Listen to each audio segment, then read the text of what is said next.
Former U.S. President Donald Trump arrived in New York City on Monday, walking into Trump Tower ahead of his historic arraignment on Tuesday to face charges stemming from a probe into hush money paid to a porn star before the 2016 election.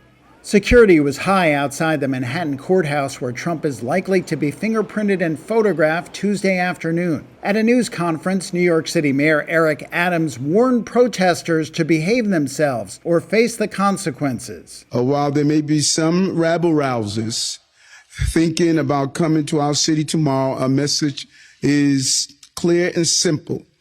Control yourselves. New York City is our home, not a playground for your misplaced anger. As always, we will not allow violence or vandalism of any kind. And if one is caught participating in any act of violence, they will be arrested and held accountable, no matter who you are. There he is!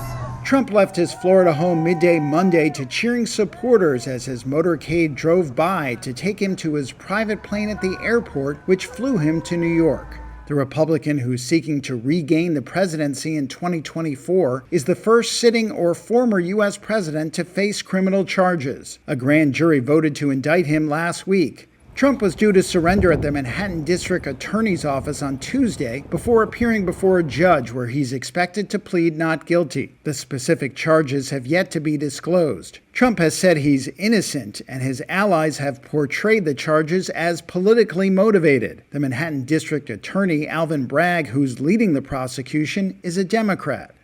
Former New York State Deputy Attorney General Danya Perry explains what will likely happen inside the courtroom. Mr. Trump will be brought to the courthouse on the 15th floor of the criminal court in Manhattan, and he will appear in front of a judge who will then tell him what the charges are against him, ask him how he pleads, and will set, in this case, there will certainly be no bail, and so he will release the former president on his own recognizance and will set some schedule for the next court appearance and potentially for discovery and for motion practice.